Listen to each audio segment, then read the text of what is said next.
When we think about the Warhol story and the drama of the Warhol story and the violence of the Warhol story, most of us think of Valerie Solanas, who was, of course, the radical feminist, the founder and sole member of the Society for Cutting Up Men, author of the play Up Your Ass, who came to the factory and shot Andy Warhol in the stomach because she thought that he had stolen her play, Up Your Ass, from her and was going to take credit for her work and just push her out of the picture. But what a lot of people don't know is that in the wildness of the factory, an artist named Dorothy Podber actually shot first.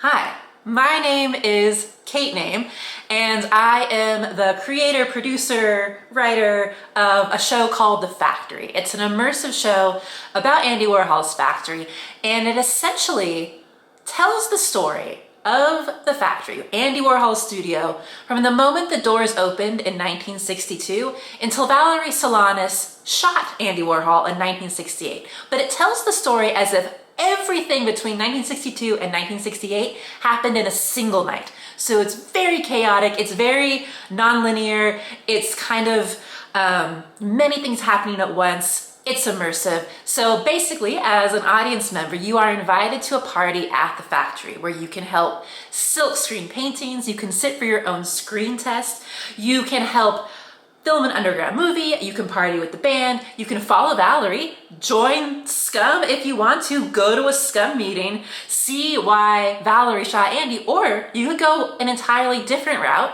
and try and become Andy Warhol's next superstar. In fact, you could do whatever you want. You could paint the whole show. If you just want to sit and paint the whole show, you could do that too. But it's truly a choose your own adventure story. But unlike those big immersive shows like Sleep No More, where it's like many stories and like there's so much happening that you could never see everything in one show, my show happens all in one big room. So no matter where you are and no matter who you're following, you are gonna get the big beats of the Warhol story. It just depends on what interests you and who you want to follow. And of course, the show is an hour long, but it loops. It's 2 hours in total, so you have the opportunity to see the show from multiple different perspectives. It's very cool, if I do say so myself. I am an independent producer. I live in Brooklyn in New York City, and I have been working on this show for a number of years. And so I'm making these videos. Basically, each week I'm covering a different character in the show. As the weeks progress and we finish with the characters, I have some really other exciting videos that I almost wish I could make right now because I just love every element of this show. You might say that I'm obsessed. Many people do. But anyways, back to what we're talking about today. Dorothy Podber. Oh my God. In an interview in 2006, Dorothy Podber said, "I have been bad my whole life. Playing tricks on people is my specialty." And I think that pretty much sums up Dorothy Podber. She was born on September 15th, 1932, to a mobster father and a mother who repeatedly tries to abort her, including throwing herself down a flight of stairs. She was unsuccessful. Fetus Dorothy hung on, but she was not really a wanted child, and she had a fairly tragic upbringing. And really similar to Valerie, in fact, she was repeatedly by her father throughout her childhood. So she's coming into this traumatized, feeling unloved, and of course that kind of like creates a lot of problems in a person. And Dorothy was known as a very disruptive influence even in childhood. Like her classmates report that she was always causing problems and was kind of scary. But she also is very artistically inclined, and in the 1950s, in 1957, Dorothy and another woman named Eunice Skid Shelty opened the Nonagon Gallery, I believe that's how it's pronounced, on 2nd Avenue and 6th Street in New York. And it was this long, narrow room on the 2nd floor, and she actually was very involved in like the avant-garde scene, the underground art scene in New York. And this gallery showcased work by Yoko Ono. They hosted concerts by Charles Mingus. It was like actually like a very cool, hip, underground artistic gallery. So anyways, Dorothy was running this gallery, and I think it was closed by the 1960s, but if you are someone out here with more information than me, correct me if I'm wrong. This information is very hard to come by. Dorothy Podber is like a relative unknown in the modern world. I mean, obviously I know about her, people know about her, but you never hear her talked about. So that's why I'm making this video. Anyways, she's doing this gallery, and then eventually she falls into this group called the Mole People. And if you've been watching my videos, you have heard me talk about the Mole People, but if you're new, which you probably are because no one watches my videos, I will tell you about the Mole People. The Mole People were this like fearsomely intelligent group of artists, queer people, and what tied them together was one, a love of opera. They all loved opera. It was kind of like their shared love, and a love of amphetamines. That was the primary love. We like opera, but we love amphetamines.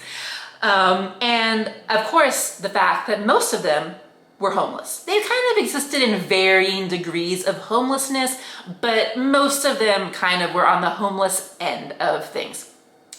And despite being homeless and basically being a group of homeless drug addicts, they had a very surprising sense of group identity. And if you're in the Mole People, you were in the Mole People. It was kind of like being in like an art gang. And they went by a couple different names. They are mostly known as the Mole People, but they were sometimes referred to as the A Men, the A standing for amphetamines. And they were also sometimes known as an amphetamine rapture group, which basically they were into like cosmic insights and getting high and art and like very woo, very astrology, very like esoteric stuff, which I'm very into. But they were led by a couple different people, Billy Name being one of the primary like focal members of the Mole People. And I made a video about Billy Name last week, so if you want to learn more about him, you can check that out. But Dorothy was another like big member of the Mole People. And the Mole People would throw these parties pretty much every night, but because they were all homeless, they would kind of float around the city depending on like where they could find a space to party. So the Mole People's antics start to escalate, and Dorothy starts playing what she refers to as artistic tricks on people. She goes through a prominent dead animal phase where she like finds roadkill and just carcasses of animals and paints them gold and then gifts them to unsuspecting friends. Ondine, who was another member of the Mole People who we will talk about in an upcoming video, he would do things like go to a dinner party, and then him and Dorothy would like wash the plates. Ondine would wash the plates, hand them to Dorothy, and Dorothy throws them out the window one at a time. Like just things that are kind of shocking, not terrible, but not normal. Dorothy also went through this era where she would invite unsuspecting people back to her apartment, and then she would play this record of a man stuttering, like a man with a speech impediment. And it was just a record of somebody stuttering, and she would play it and then act totally normal as if like this was just regular music. And it just things to make people feel unsettled. We probably now would call this antisocial behavior, but at the time I was just like, oh, Dorothy's super artsy and weird. At the same time, the factory has opened. Andy Warhol is running his silver factory at East 47th Street in Midtown Manhattan, and it's become this 24-hour-a-day kind of art party where anyone can come in at any time of day to help Andy make his art, whether that is silkscreen paintings, or maybe they're filming a movie that day, or maybe they're rehearsing the Velvet Underground. Something new was always happening at the factory, and if you wanted to go down there, you were totally welcome to just show up and hang out. A big reason for this was because Billy Name, the person I mentioned who kind of was the leader of the Mole People, was very good friends with Andy, and in fact, Andy had invited Billy to move into the factory and basically be the groundskeeper. So Billy was the one who put all the foil up on the walls.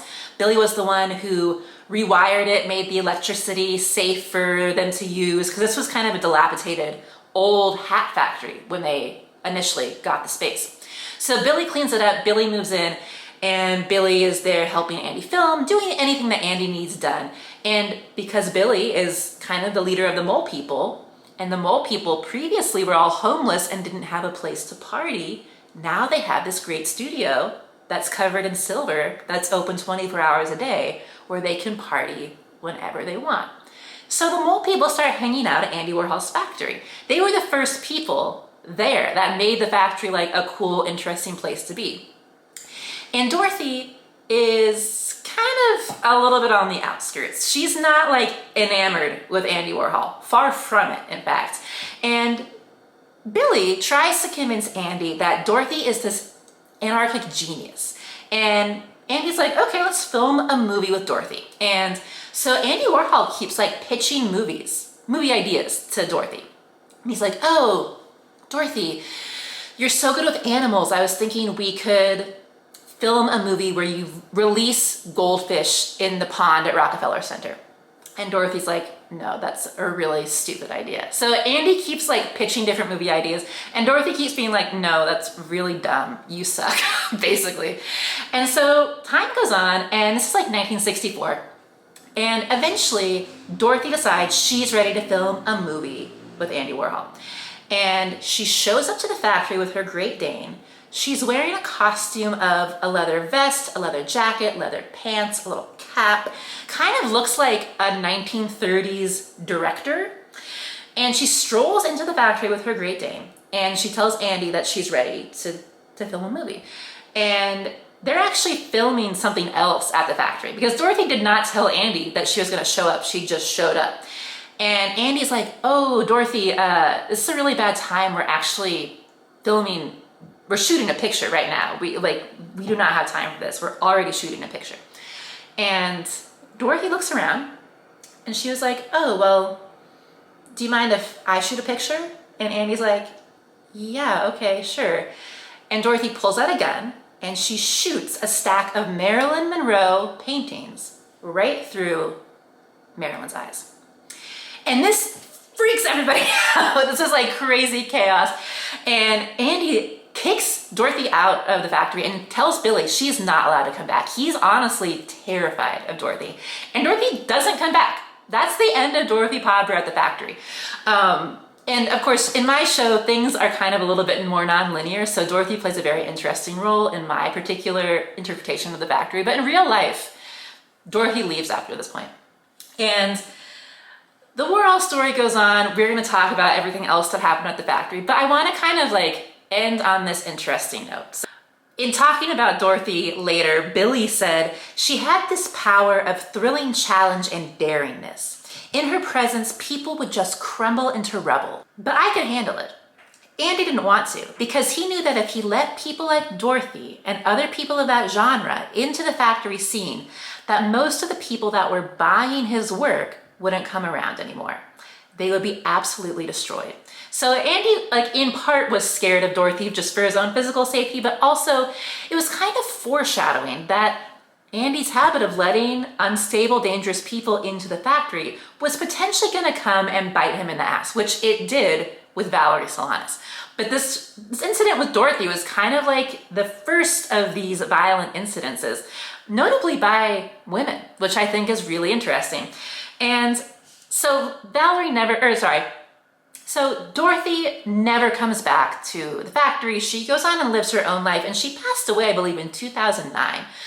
But jumping ahead into the very recent past, in May of 2022, Blue Shot Marilyn, which is one of the Marilyn paintings that Dorothy shot. And by the way, they repaired these paintings after Dorothy shot them, which I think is so sad. I wish they would have just let the paintings be shot and displayed them with the bullet hole in them, but they didn't. They like repaired it and painted over it, but they still sell them, and they mark them as Blue Shot Marilyn or Red Shot Marilyn. I think there might be 4 Shot Marilyns. They were like stacked up against each other when they were shot. So the bullet went through like all 4 paintings at once. But in May 2022, Blue Shot Marilyn which was the joint work of Andy Warhol and Dorothy Podber. And I say joint work because it was. Dorothy did this on purpose and with the intention of making an artistic statement. It wasn't just to threaten Andy or to cause chaos. It was something that was planned and artistically motivated.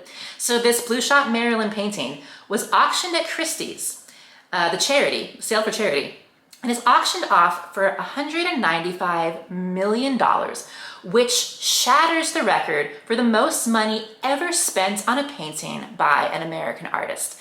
And this was a really big deal. I remember seeing the article in the New York Times when this happened. A bunch of people sent it to me because everybody in my life knows that I'm obsessed with Andy Warhol.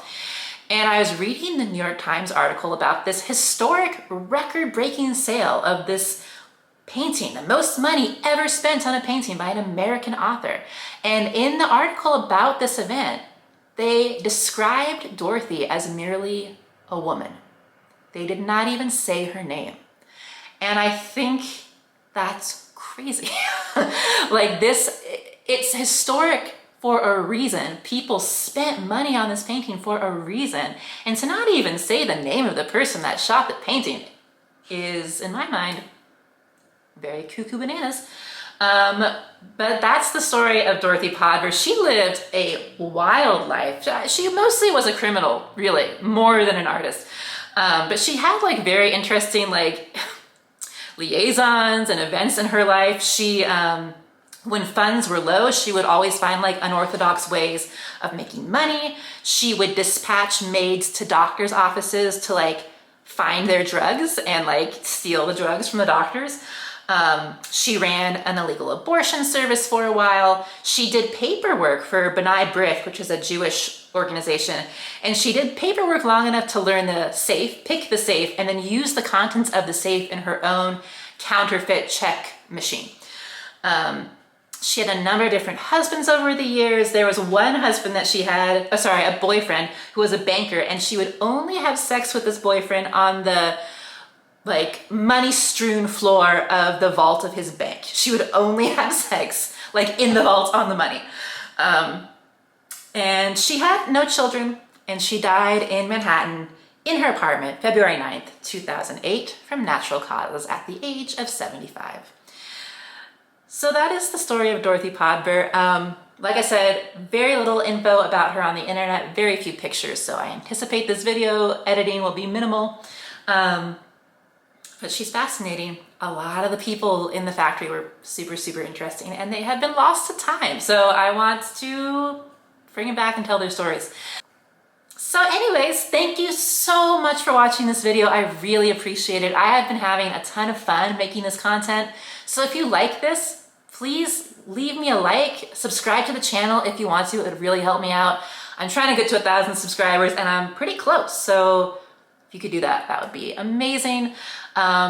Leave a comment. Tell me what you thought about Dorothy, what you thought about this story, and I will see you next week. Bye.